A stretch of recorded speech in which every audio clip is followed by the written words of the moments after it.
Good morning, ladies and gentlemen. We are very glad that you've joined us today for yet another session with Resolution Insurance.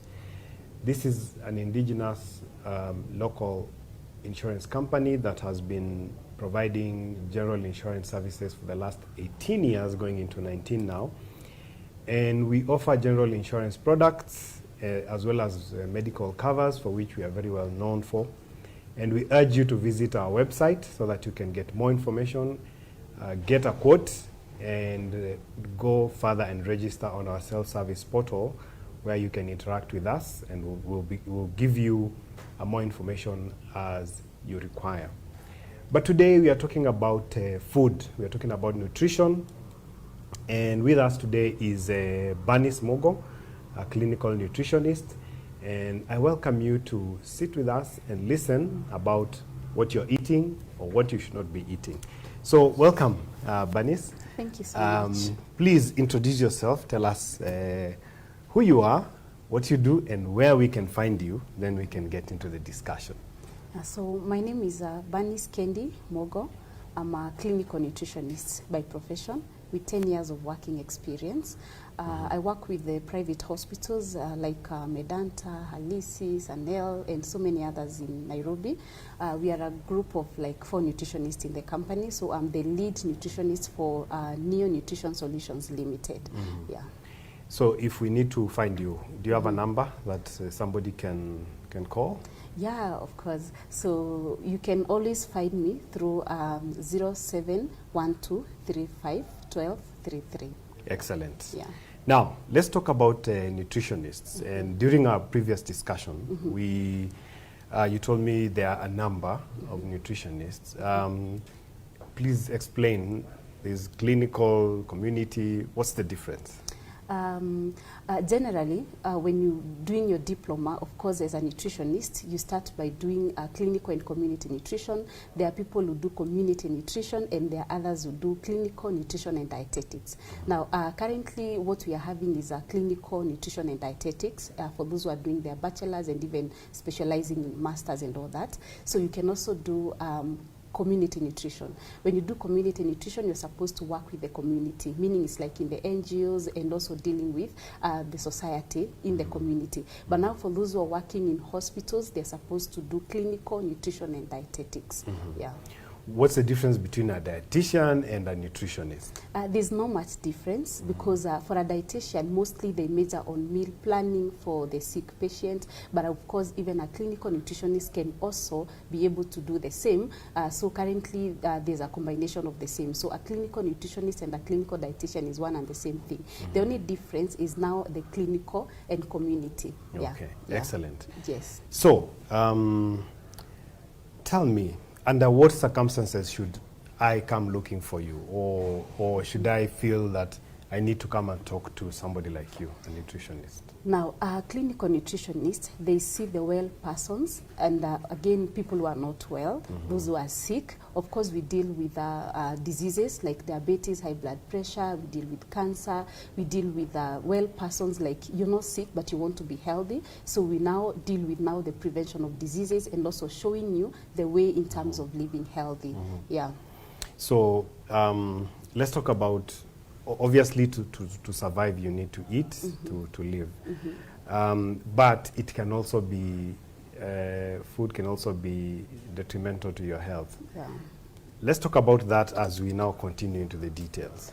Now, one thing is we always say that too much of something is poisonous. So again, when you eat too little, again, is also not good for you. So what we narrow down to is we make someone understand what healthy nutrition is so that they are able to follow in terms of now the balancing. You eat a balanced diet. We are able to show you the timing of meals, the frequency of feeding. So it means that when we show you the timing and the frequency of feeding and the portioning as well, because remember, someone is supposed to eat as according to their body composition, which we'll talk about later as we go on. So it's always good, like when you see a clinical nutritionist, you are able to understand at the end of the day that eating too much is not good, and also eating too low is not good. So our idea is to advise you what is best way in terms of following the health patterns. Good. Yeah. So let's now delve into nutrition. Yeah. And a lot of times people say eating healthy is expensive, or I cannot afford to eat healthy. You know, can you blow that myth? Because you know people talk about that. Now, it's a myth, because eating healthy is not supposed to be expensive, because we always make sure that when you visit us, we advise you what is the balanced diet. You see, many people, even people who are well, they don't. Most of them don't even understand what a healthy meal plan is. So we advise you, this is a balanced diet, so that you can be able to follow through, and then you are able to now know that nutrition is, in fact, is not depriving you of food. It's basically eating right. You see, so we advise them, like, don't deprive yourself of meals, and it's not expensive, but we advise you what are options do we have left in terms of now the affordable nutrition. Yeah, because there's so much to look into. When you look at the proteins, when you look at the carbohydrates available, whatever that is available where you are, because we're looking at affordability, availability, and how accessible that meal is. So it's very possible for you to be healthy and not to be expensive.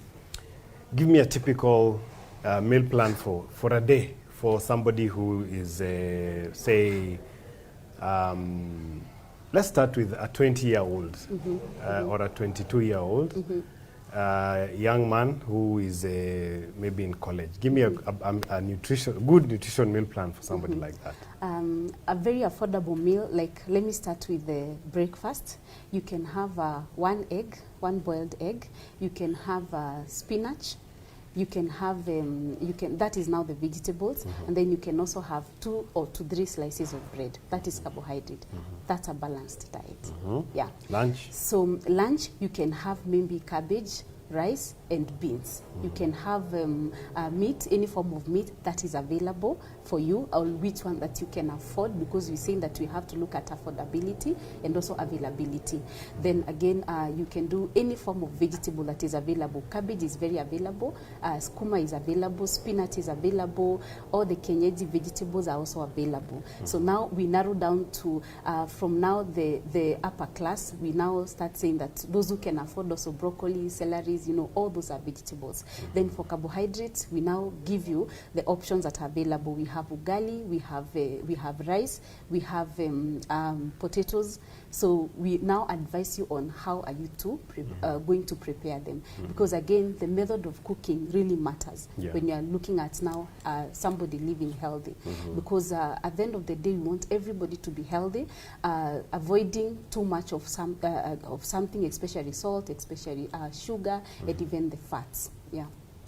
Give me a meal plan for a 50-year-old office-bound chap who doesn't move around a lot. Okay, so 50-year-old, we can talk of kienyeji vegetables, we can talk of arrowroots, we can talk of, that is carbohydrates, arrowroot, sweet potatoes, there is cassava, we have yams, you know. So we have like a whole of balanced diet, like for, in terms of carbohydrates, too many of them for people who are aging as well, because as you age, you need to be more healthy and avoid taking things like too much rice and spaghetti. So it's good to be as traditional as possible, yeah. Okay, by the way, what's the difference between skuma, spinach, managu, terere? There is no difference. They are all vegetables. They are all vegetables, but now they carry different minerals, or let me say nutrient, because there are others you find they are more of iron. They have more iron than others. But generally, all vegetables give you the same thing. Yeah. So in terms of, say, consumption, there are people who say, as long as it's protein, and it's not carbohydrates, it's not making me fat, then they eat a lot. For example, if it's protein, how many eggs can one eat in a day or in a week? You know, how much chicken can one eat in? But let's start with eggs, because it looks like it's more of the more of affordable protein. One, I would say that you require 1 egg in a sitting, not 2. We start from there, because there are people who just do 2 or 3. So it's 1 in a sitting. But for an adult who is above 18 years, we say not more than 4 eggs in a week. So 3 to 4 eggs in a week. But remember, there are people who are doing a lot of, you know, like exercise, intensity work and all that. So we narrow down also to the body composition. Remember, you eat as according to your height. We say the taller you are, the more the food. The shorter you are, the less the food. Oh. So again, when you calculate calories for anybody who want to be healthy, what happens is you find there are different calories for all of us. You see, like nowadays people go online and get like a 1200 meal plan. Maybe it's not the clinical diet that you require. That is for somebody who was calculating probably for themselves. But now as an individual, the reason why you see a clinical nutritionist is to ensure they individualize your meal plan so that they know how many eggs you need as according to your activity factor. Remember, somebody is doing mjengo, you know, like an athlete. They can't eat the same as somebody who is sedentary sitting in the office and they are not doing a lot of exercises. So that is why we have to ensure we calculate calories for each individual. Yeah, so for the eggs, again, we say 3 to 4 in a week, but we narrow down to an individual. Yeah. Excellent. Yeah, I think that's because they are bodybuilders and people who, you know, do a lot of things. Yes. And yet again, there are for those that it's only eggs that are easily available as protein. Yes. So they may consume more. More. So I'll still send you back to detail for us. What is bad nutrition? What is bad to you know, that is detrimental to our health? Now, what can be detrimental to our health, we always say, is when one does not understand what a balanced diet is. So they are not choosing. They will not be choosing. So whatever they find, they just eat. We always say that when it comes to healthy living, it's all about discipline. So discipline is very important. When you understand this is what I require, and it is also accessible, it's available, and it is affordable, you ensure that you're living healthy. Remember, the major thing why we are eating healthy is to avoid deficiency diseases. We don't want to keep on visiting hospitals now and then. That is why we want to understand balanced diet. So one thing I would say is good nutrition is when you understand a balanced diet and you follow through that. Remember, balanced diet is when you have proteins, you have carbohydrates, you have fats and oils, you have minerals, you have water. Water is part of the nutrient that are required. So which of, according to your BMI again and your exercise levels, you understand how much you're supposed to be taking. So water is part of the nutrient. Now, bad nutrition is now when one is not now taking the balanced diet. Remember, someone taking vegetables and ugali, that is not balanced. Again, someone taking pizza every lunch is also not balanced. Somebody who is taking deep fried, you know, the chips and all that is also not balanced. So eating healthy encompasses all. So it ensures that you have the 7 guidelines that I've given earlier. Okay. Yes, yes. So you talked about deficiency diseases. Yes. Please tell us, what are those deficiency diseases? Now, for deficiency, remember, one can be deficient of either calcium, you can be deficient of protein, you can be deficient of carbohydrate or a certain mineral or maybe a nutrient. So when you have these deficiencies, like now iron deficiency, it means that you have to take more of something to ensure that you bring back what is lost in the body. Yes, yes. So name those diseases. I know from my schooling there was kwashiorkor, iron deficiency, or something we like have that. zinc deficiency, we have marasmus, we have kwashiorkor. Yeah, and marasmus and kwashiorkor, of course, it is as a result of bad nutrition in terms of poor nutrition. I mean, people are taking low than it is required. Like you're taking low protein than your body requires. Yeah, or you are deficient of something. Okay. Yeah. So you mentioned water as being part of a balanced diet. There are people who say, but I'm taking coffee, I'm taking tea, the soda. There's water in all those things. What do you have to say about that? Water is supposed to be plain water. If we talk of 2 liters of water in a day, as according to your body composition and your exercise levels. Remember, the reason why you go to the hospital and you calculate BMI, or you come to the clinical nutritionist and do your BMI. BMI is not done to only know your height and weight. It's also done to know the amount of water you should take. So meaning, somebody who has a normal weight, that is a BMI of 18.5 to around 25, 5, they're supposed to do 2 liters of water. If you're overweight, again, you do 2.5 liters of water. If you're obese stage 1, you do at least 3 liters. Then we have also obesity stage 2 doing 3.5 liters, and also the last stage doing 4 liters of water. Remember, the more water you take, the more you should exercise. So as according to your BMI, we have exercise 30 minutes, we have 45 minutes for people who are overweight, depending with also, again, your body composition. So you realize that you don't just take water, you're supposed to ensure that there's a calculation, and you also exercise. Don't drink water and sit back. Yeah, because you see, when you drink too much water, you're not exercising. There are people who tend to have water retention in some of the body organs. You've heard of people having edema, so you see it's another problem. You're not supposed to drink water and you're not exercising. Yeah, yeah. You said 3 liters? 3 liters for people who are obese, and also doing 1 hour of exercise and above. So it also I struggle with like 3 glasses in a day. Or 4. Is that doable? It's doable. We always say that every good journey starts with a step. So that is why we are there to ensure that we empower you to know that water has a lot of importance in it. Number 1, I'll just give you 5 or 6 so that you can know the importance. 1, it helps to rid the waste in your body. So it's helping your kidneys also to rid the waste. Number 2, for detoxification. So it's helping your liver to detoxify the toxins, especially for people who are on medication, especially for chronic diseases. You have to increase the intake of water because you're trying to rid toxins in your body. Remember, if you don't take water and you are on chronic drugs, again, you are at risk of kidney disease. So you see how all this is related. Then number 3, water is good for the makeup of your skin. You see, when you have somebody who has rough skin, you need to query their water intake as well. So again, something else is water is very good for your body temperatures, you see.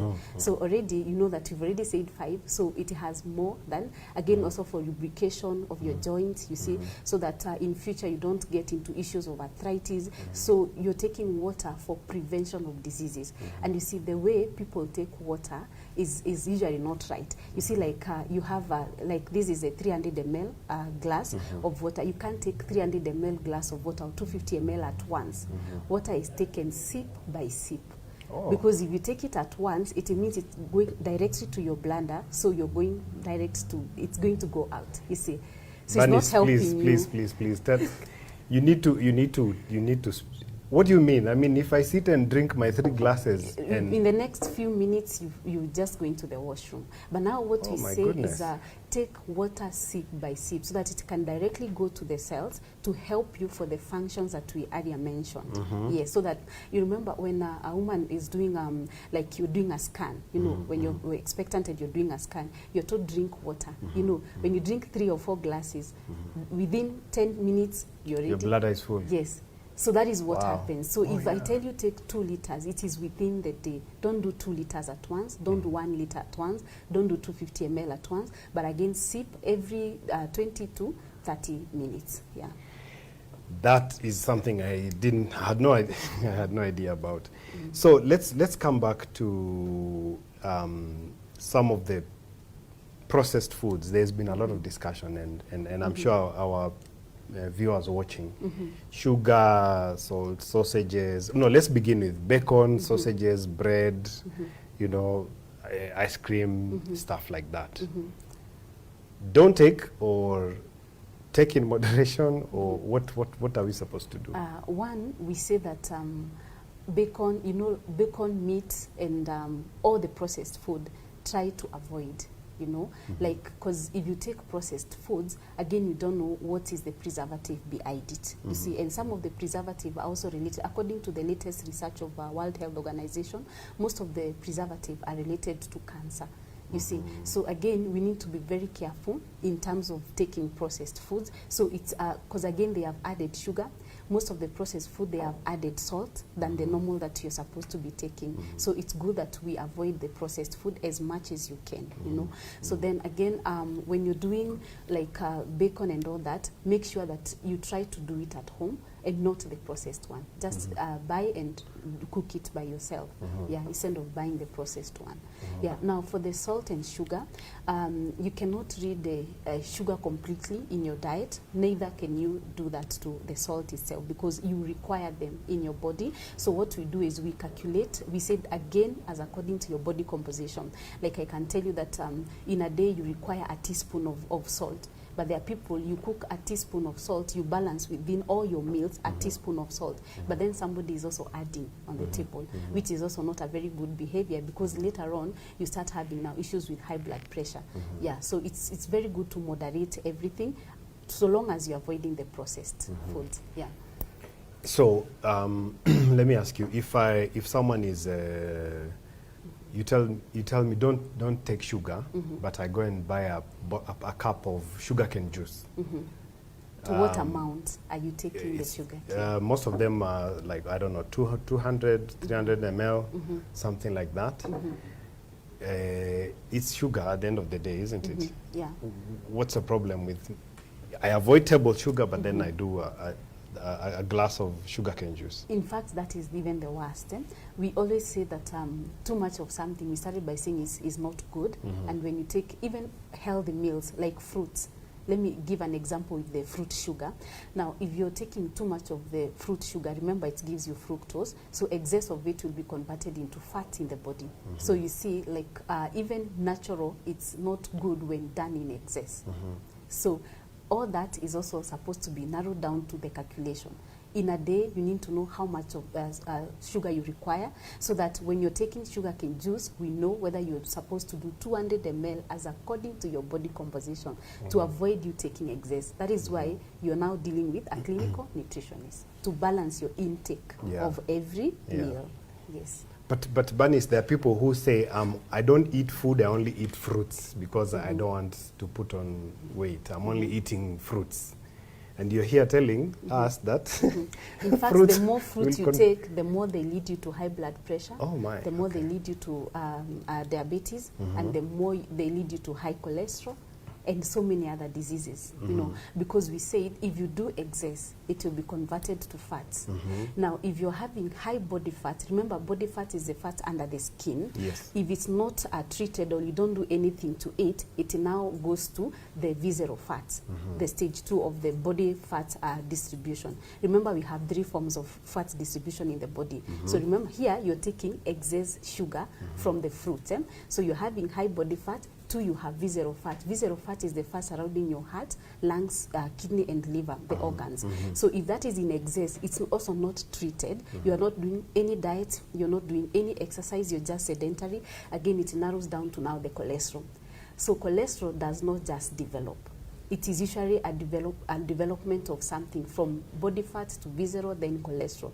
When cholesterol is high, it puts you to the risk of what? High blood pressure, because it is the cause, is the major cause of blood pressure going high. So you see, when you eat excess fruit, that is the fructose, again, fats leading into hypertension. Then the excess sugar in fruit can also cause high blood sugar. You understand that? So what happens is take 5 to 6 servings of fruit in a day according to World Health Organization recommendation. Then after that, now you now work with the pieces. You see, the work of now the clinical nutritionist again is to help you come up with the pieces you require. So there is a body composition and some exercise level somebody is doing will require them to eat 1 orange in a sitting. But somebody like me, I take half. You know, you know, 1 orange I cut into 2. I take half in a sitting. Then after 2 to 3 hours, I take another half. But there's somebody, because of their exercise level, they will take more. And there's somebody who will take a quarter of that orange. So it also depends with what? The body composition. That is why we calculate the amount of fruit that you require in a day so that you don't exceed the levels. Yeah. So what you're saying is a bowl of fruit salad is not necessarily. It's in fact that is discouraged completely. Wow. Yes. Because I'm guilty. I will have pawpaw, I'll have maybe watermelon, I'll have sweet melon, I'll have grapes in that, I'll have a pineapple, you know, to mix in a big bowl and say, you know, I'm eating well. So you can imagine the kind of, probably the fast that you have. You see, the way you look, we may not be able to say that you have body fat. Yes. But in the bloodstream, we haven't measured. Probably you have high cholesterol. So whatever you're eating, in terms of now the genetic makeup, we say there are 3 forms of fat distribution. So whatever you're eating really matters. So it can either be distributed into your body, either as body fat, as visceral fat, or as cholesterol. And people who are not big-bodied, you understand that whatever they eat, whatever they're eating wrong, of course it goes to the bloodstream, which is worse than the body fat. Wow. You understand? Yeah. You talked about knowing your body. Yeah. Tell us, how do you know your body? One, I always say you always feel when you're overweight. You see, like, we've really marketed this thing so much of being overweight, and you know, like we say, BMI of 18.5 to 25 is not for Africans. I think that is like we are trying to encourage ourselves by doing the wrong things. So it's always good to know that when you're overweight, you always know. Unless you're breastfeeding, in the case of me now, if you're breastfeeding, we leave you to around 1 year. So you start working on yourself. But when it comes to anyone who is not breastfeeding, a woman, and of course men who are overweight, you always feel when you're overweight. You can remember, everybody remembers, like, there is this time I used to be this way, but now I'm like this, I need to lose some weight, you see. So we say that if you start having such feelings, start working on it from there. Because if you continue doing the wrong things and taking foods the wrong way, you're not exercising, as you age, things become worse. The metabolism also goes slower. So you see, it becomes hard for you to lose weight when you're above 45 years and all that. Yeah. So you spoke about BMI, and I think it's part of knowing your body. What's the ideal BMI for Africans? I mean, I've gone to the website. Is 18.5 to 25. 18.5 to 25. 18.5 to 25. That is the highest. Overweight is 25.1, 25.1 to 29.9. Obesity starts from 30 to 34.5. From 35 to 39.9 is obesity stage 2. And above 40 is what we call morbid obesity. This is the last stage of obesity. Yeah, and every stage of weight, it has its own management as well. And again, remember the BMI, the cutoff point, you're doing this to know how you are at risk of a certain lifestyle disease. When you're overweight, you're at risk of either diabetes or high blood pressure, depending on what is running in the family. If you're obese, you're at risk of 2 lifestyle diseases. If you're obesity stage 2, you're at risk of 4. So as your weight goes up, you are at risk of various diseases. In most cases, like for us who are in the hospitals, you realize that if one is obese, they have already having a condition, either hypertension or diabetes, or probably cancer or something else. Yeah. Okay, so you said it's possible for someone who looks slim to have high cholesterol. Yes. And high cholesterol, visceral fat. Yeah. It's in the bloodstream. It's in the bloodstream. Is it also possible for somebody who is big to actually have none of that? Yes, it is possible because of genes. It's genetic, yeah. But remember, there's something I would want maybe to put across. Remember, people who are slender, some of them, they say, hata nikikula mafuta siwezi nona, you know. So that is how people talk out here. So you realize that their fat is going to the bloodstream. We said it's worse because it's the cause of high blood pressure. So everybody needs to work on themselves. But remember, when you're talking of body fat, people who are, maybe those people who have more, they're big bodied than others, they're supposed to have a body fat of, like if it's a woman is 16 to 30. So for the big ones, they are supposed to have now, 20 to 30. But people who are slender, it's 16 to 20. So if you surpass 30 and you're a woman, just know that regardless of the genetic makeup, you still have a high body fat. So you need to work on it. So you can't be big-bodied and you're having excess fat. There is a limit to excess fat as according to also genetic makeup. Yes. But being big does not necessarily mean you're eating badly. You're eating there are people badly. who just have big bodies. Yes, that is why even they've been given the cutoff point that yes, you can be big, but not having excess fat. Yeah. Yes. Okay, let's switch gears to diets. Variously, you will hear people saying, I'm on diet, I'm on diet, I'm on diet. What is a diet? Let's start from there. What is a diet? Looks so easy now, but it's not. So diet is anything edible that you take through your mouth that is supposed to go to your stomach. You say it's edible, you see, so which is supposed to be digested. So it's termed as diet. But now we narrow down to, nowadays you realize that we have so many diets that have come up. Like we have keto diet, we have intermittent fasting, we have, there are people with a diabetic diet, hypertensive diet, you know, if one has anemia, there are anemic diets, their pregnancy diet, you know, but all those diets, we say they are fad diets, especially when you're talking of keto and intermittent fasting. Now, let me talk about these other diets. Number one, any disease, you're not supposed to have a diet for a certain disease. What we need to work on is, as a clinical nutritionist, we help you to know this is the limit you should go, or this is your limit, or this is what you should avoid. You see, like if you're diabetic, you should avoid this, but we give you an option. You see, if you avoid something, you're being given an option which is more healthy. So we've now demystified all those myths by saying there is a diet for diabetes, there is a diet for hypertension. We are calling them healthy diets. In fact, there is no diet for weight loss. It is a healthy, you've started a healthy journey, so it's a healthy journey that we want you to start, not a diet for weight loss. Please repeat that again. There is no diet for weight loss. It is a diet, you are starting a healthy journey. Yeah. So it's a diet to be more healthy. Yeah. So even as you're losing weight, you are losing weight in a healthy way. You see, so you're not like you see, there's a lot of, so many diets online. We are calling them fat diets, which they are quick fix methods to weight loss. Which of there's nothing like weight loss. Somebody is starting a journey to live healthy. Yeah. Okay.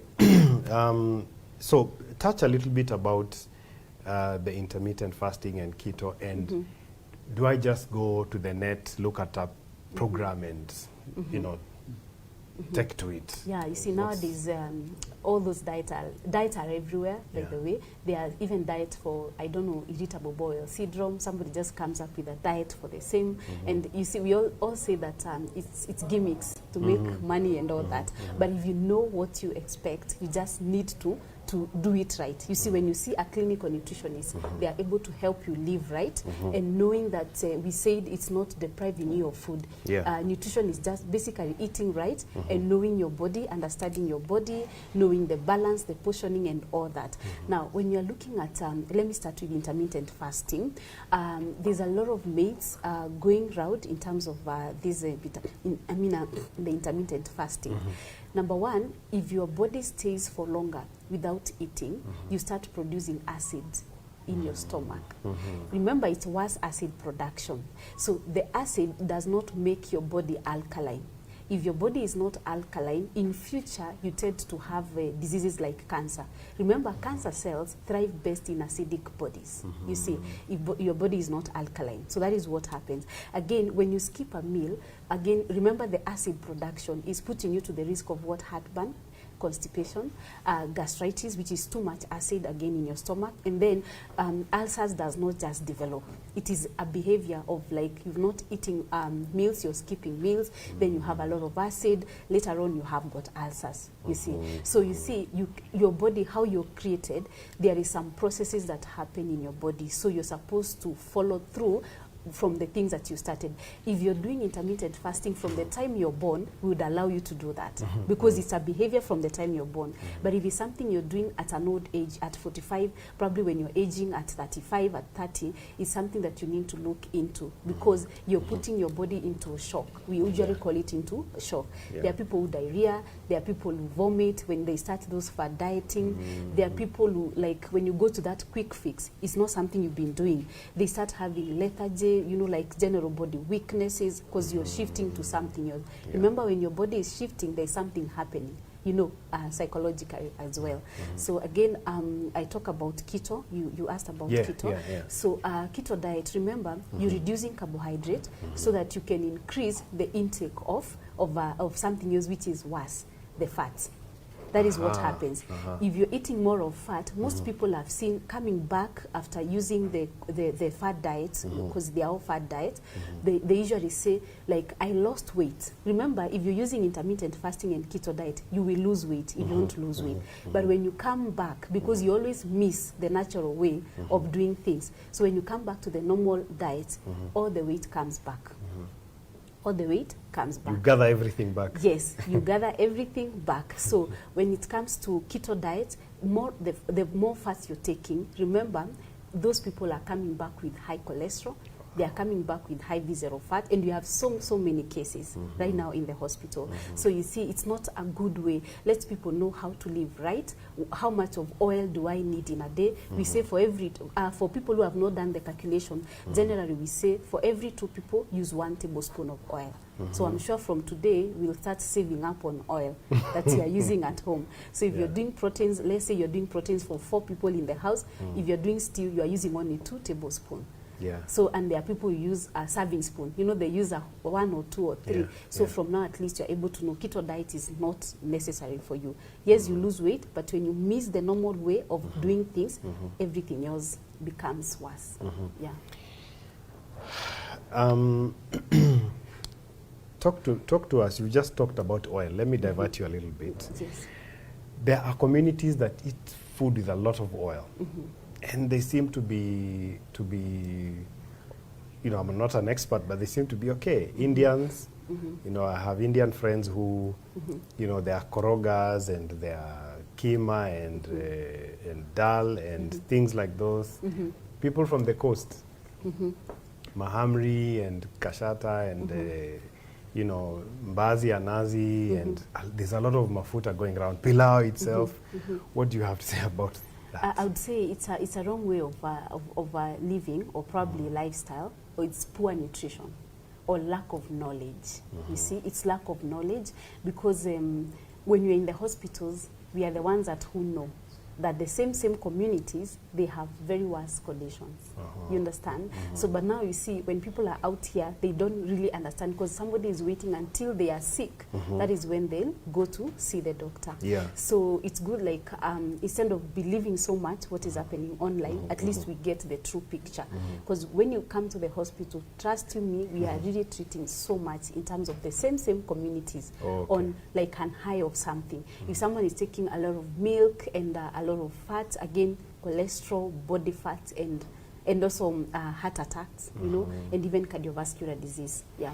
So what you're saying is the prevalence from those communities is high. Is high. If I get you correct. Yes, it's high. Okay. So let me ask you about, and there's a question we have from one of our viewers, Kadogo Ngigi. Please advise for people who are underweight. Okay. What do we do? Now, when you're underweight, remember, we also start with knowing your history first, your medical history, whether there is any medical history. Then we narrow down to your diet history. When we understand how you're feeding, then we increase the amount of feeds that you're eating. But remember, it is also calculated, because you don't want to, again, if you want to add weight, to start now being overweight, you see. But the way you add weight is also the way you should lose the weight.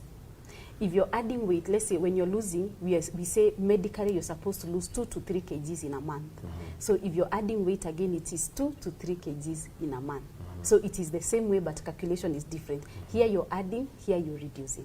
You see, yeah. So for specifically for Kadogo, so the first step, you know, you're underweight, you want to, first step, what do you do? We calculate the calories first, then we improve your meals as well to ensure that you're taking more healthy meals.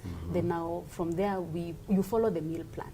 You follow the meal plan, because the meal plan will help you improve the weight. Give us an example for Kadogo. What meal plan? Mostly, you're supposed to be, maybe you're told you should be 45, but you're 30, 35. You're 30, yeah. You know? So it's a journey. Remember, it's a journey. Everything is a journey. So we start by, when we improve the meals, or when we increase the portions, you follow the meal plan.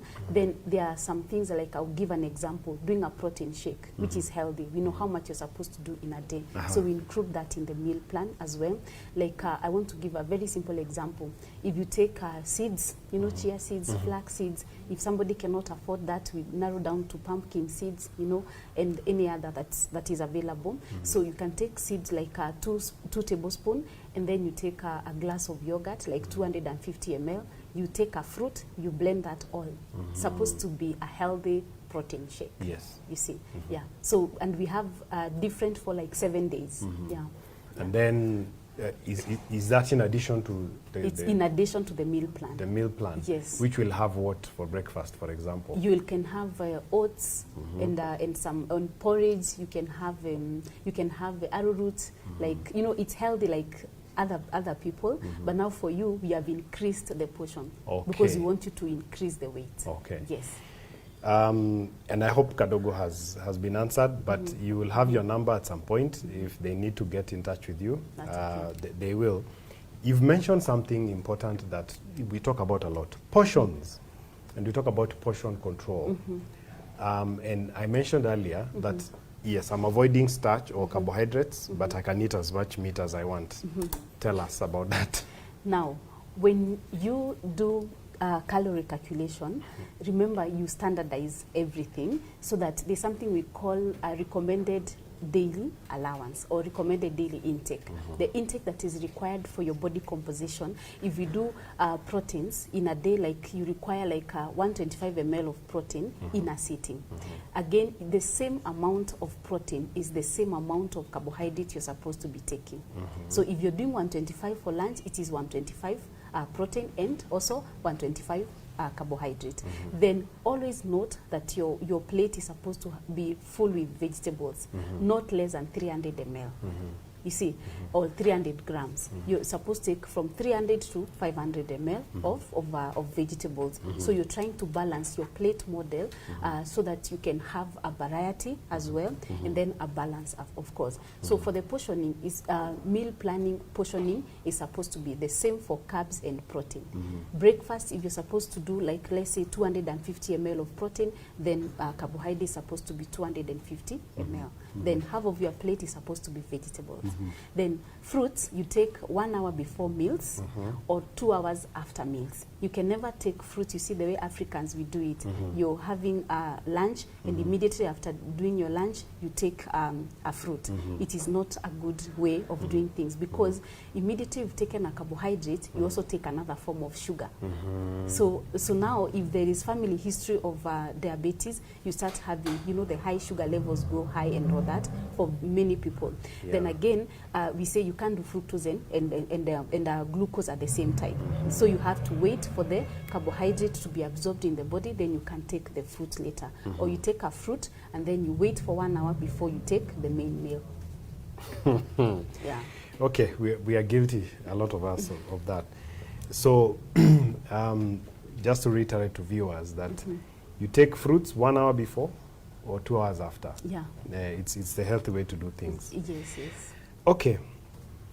Let's talk about a question I wanted to ask earlier. There's, we've heard about, is it bulimia? People who are bulimic, people who avoid food, they don't like eating, and they, you know, what causes that, and why? And if there are people who have it, what is the solution? Now, for bulimia, you call it bulimia nervosa. Most of the time, you find that someone is probably, we say it's peer pressure of something, like maybe peer pressure of wanting to lose weight because you saw somebody has lost, or you know, the kind of peer pressure that is around here. So, and again, somebody has tried many diets online, they are not working, so now they know that they are supposed to have a certain body, and they are working towards that, but they are doing it in the wrong way. So it's something that is psychological as well. It's psychological because, again, if you start, like bulimia, some people even vomit. They eat food and then they force, you know, they force the vomiting, so so that they do not increase weight or something. So you see some kind of, it's psychological. So first of all, we ask them at least to see a counselor first, then we can work on a certain meal plan so that we can advise them that this is the right way to do things and this is not the right way to do things. Because you can imagine you eating food and every time you want to force vomiting and all that. Yeah, yeah. So it's the fear of getting big or fat, which then leads to you don't Diseases, want to eat. Yeah. And I mean, it can cause an illness because it's basically your malnutrition, isn't it? Yes. You're suffering from malnutrition because you're not eating very well. Yeah. And again, deficiency diseases. Yeah. Okay. Thank you very much, Brenda Makaka. She says she's loving the conversation. Okay. Thanks to you. Thank you. We have Jenny Nzilani, and she's asking about liver. About eating liver, its nutritional value, maybe how many times should you eat it? Is it good for you? Okay. Yeah. Now remember, liver is an organ meat, and again we try as much as possible to discourage people from taking organ meats now and then. There's nothing wrong with taking liver, especially for people who have low HB levels. You see, low HB levels. So or maybe somebody who is anemic, it's okay. It has more of iron, so it's okay to take it. The only thing that we didn't advise people to always do is matumbo, because we know it has no nutritional value. You see.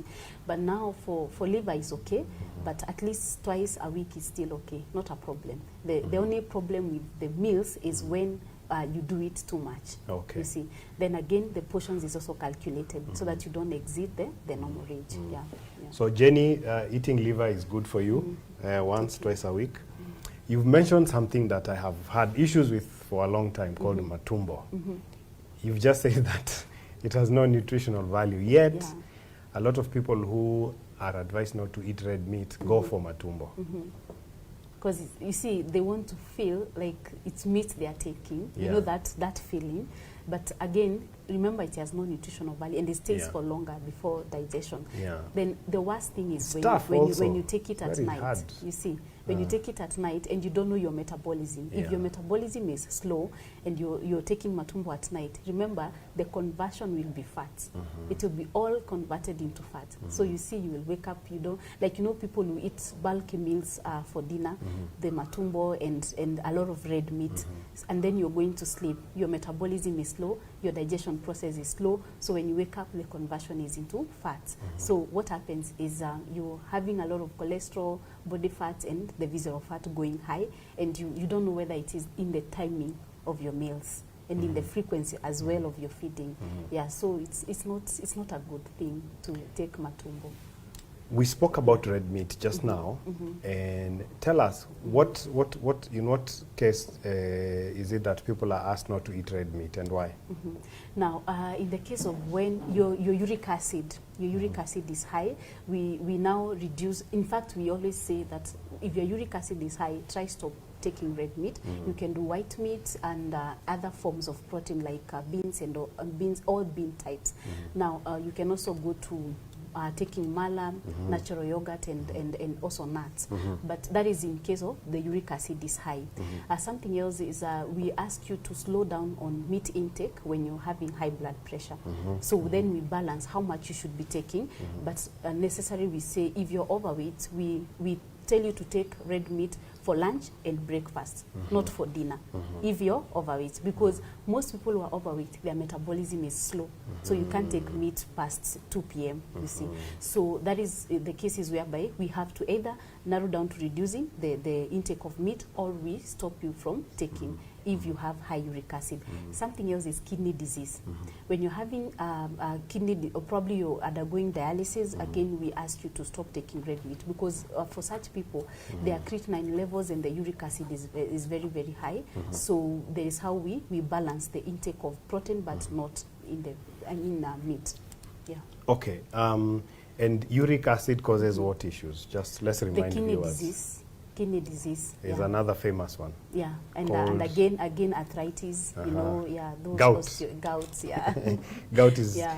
Is it caused or is it aggravated by red meat? It's aggravated. Aggravated by red meat. Yeah. Okay. Let's talk about COVID-19 currently. You know what's going on. Does nutrition play a part in helping to deal with COVID-19 for those maybe who may catch it, and how? Talk to us. Now, when it comes to the COVID-19, of course, we know that not much research has been done around it.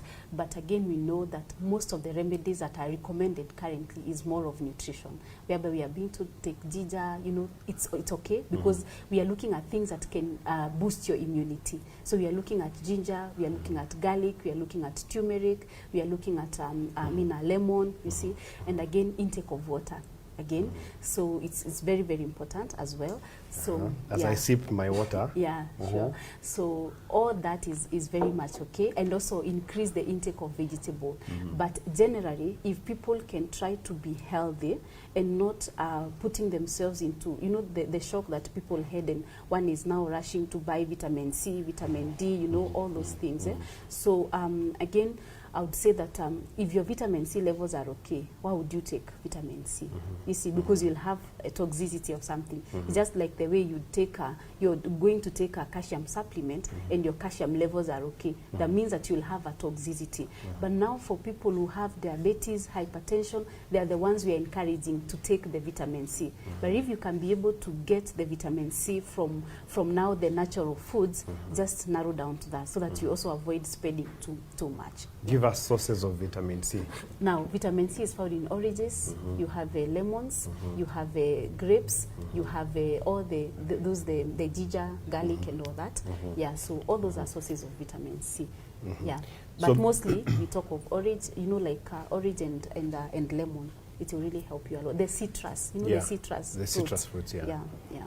So before you rush to buy vitamin C, zinc, and all that, should you be tested to check whether you have deficient? Again, we say if you don't want to go be tested, or maybe probably it's not at your reach to go be tested, you know that you're healthy, you're not sick. You see, like you've gone to the hospital before and you're not sick, you're not having diabetes, just eat the food which is high in vitamin C, and again, it will just improve automatically. Yeah. Okay. But for those who are sick, we supplement. It's still okay. Yeah. So talk to us about, as we wind up, we go winding down. For men, a pot is generally assumed that you're having bad eating habits, and nyama choma and all these other things that you've talked about. What is the risk of having a pot, you know, and what do we do about it? Now, number one, remember we used to say that having a pot is like a pot belly is a sign to show that there is something happening into your life, you know, like you're not just there as a man. But currently, according to World Health Organization recommendation, pot belly has been linked with diseases. I mean, when your waist-hip ratio, let me just use the waist-hip ratio, because when you visit a clinical nutritionist, we do the waist-hip ratio, so that we know. For men, above 0.9, you know that you're not doing well. For a woman, above 0.8, you know you're not doing well when we check the waist-hip ratio. So that means that your body fat is also in excess. When your body fat is in excess, you have a slow metabolism. And also it's putting you to the risk of high visceral fat and also cholesterol. So you see, pot belly, which is in excess, whether it's for men or for women, it's putting you to a risk of diseases like type 2 diabetes. It's putting you to the risk of hypertension, you know, and so many other. Because if your fat levels are high, then you're at risk of hypertension, you're at risk of cardiovascular disease, and even heart attack. So it's a risk factor of so many lifestyle diseases. So we try our best to at least have a meal plan. And number two, make sure you exercise, because exercise and diet, they go hand in hand. Whereby we say diet is 80% and exercise is 20%. So you can look for simpler exercise that you can do at home. Not necessarily you go to the gym.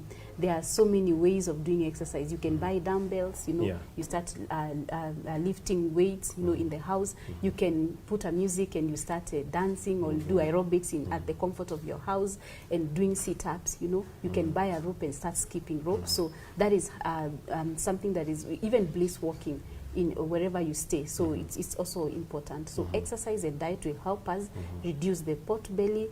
Then we can be able to live healthy. Yes. We cannot talk about a pot belly without talking about alcohol, beer. So beer has malt, it has hops, it has barley.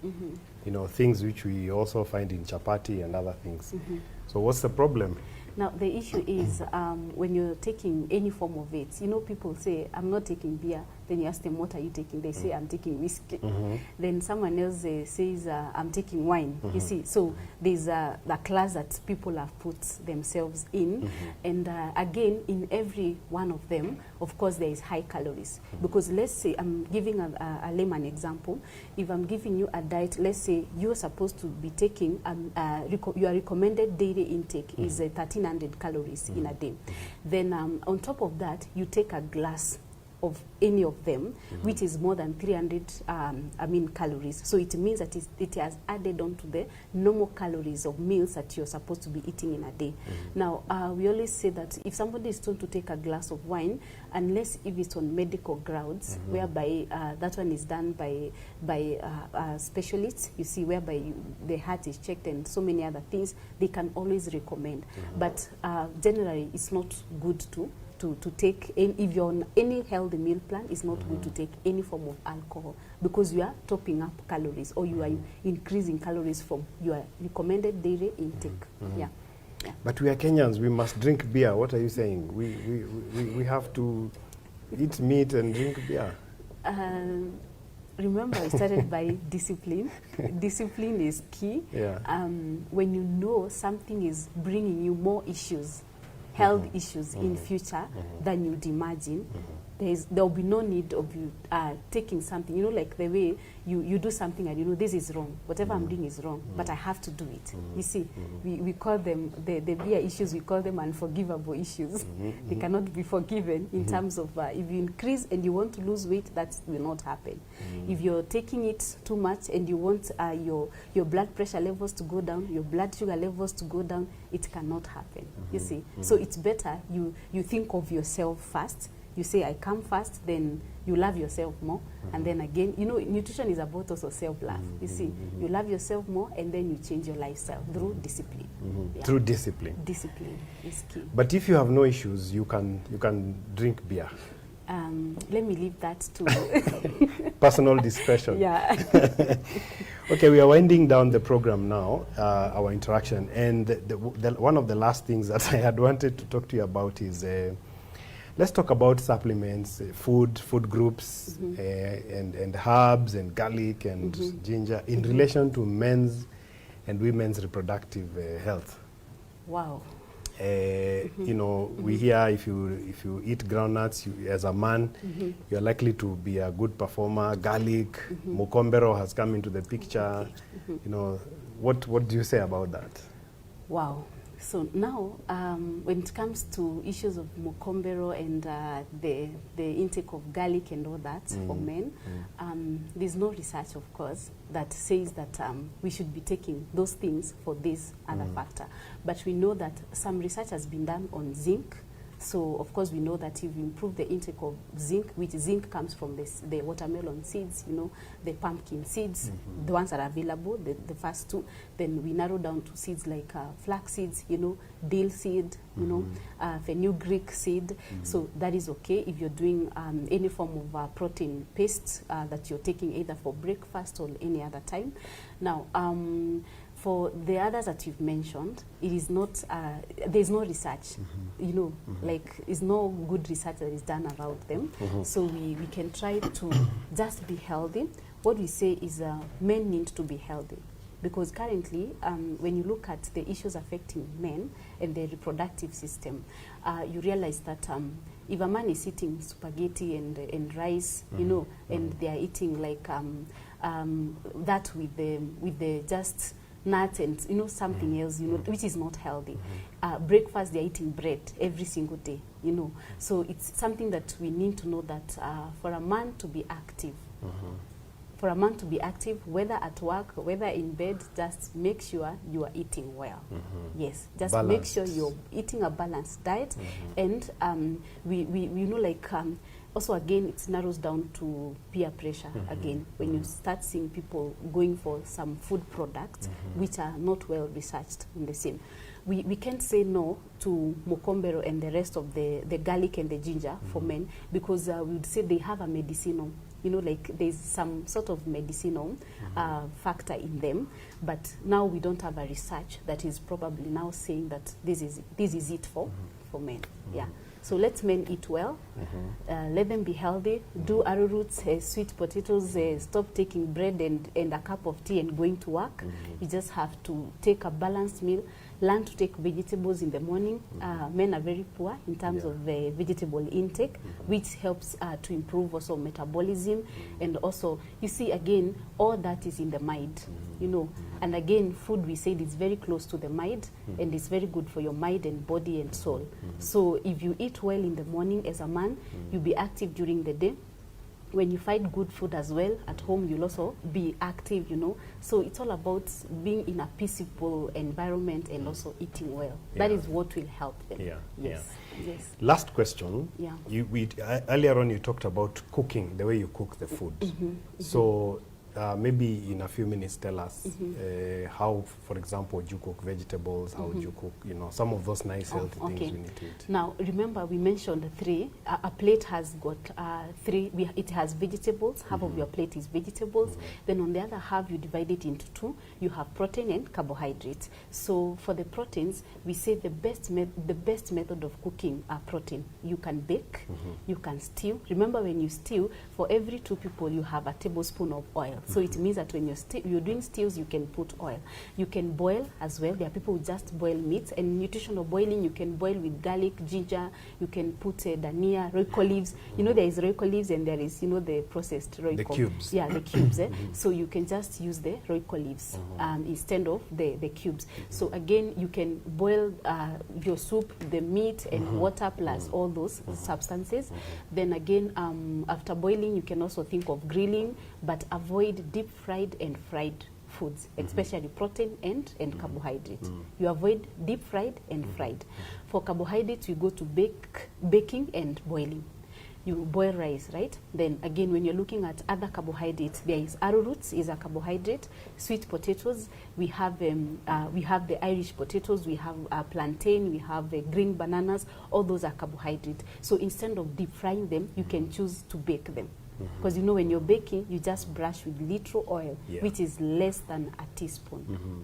So it's a better way of doing things. So again, for the vegetables, you're supposed to steam them with a little oil. Don't overcook them, unless you can start by blanching. For green vegetables, we say you can start by blanching them to ensure that you rid away the toxins before you steam them.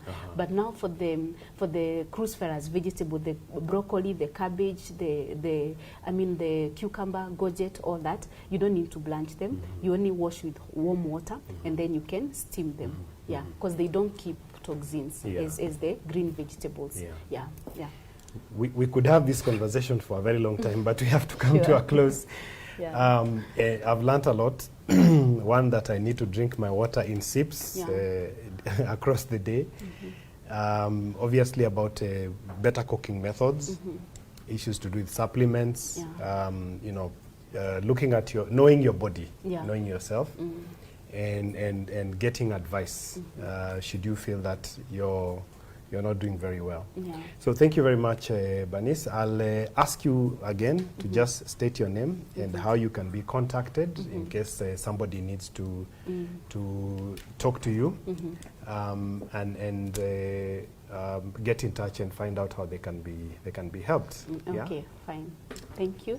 So as earlier I said, Banice Kendi Mugo, a clinical nutritionist by profession with 10 years of working experience in Nairobi and Mombasa. So what I do is a clinical nutrition. I'm a clinical nutrition therapist whereby I deal with diseases, whether it's diabetes, high blood pressure, coming up with meal plans and trying to ensure that people are as healthy as possible, whereby you're not using drugs. Because you see, for clinical nutritionists, we try as much as possible to help clients not to keep on visiting the hospitals. So we are bringing them into a better way of living, whereby now we are going to the grassroots where we started.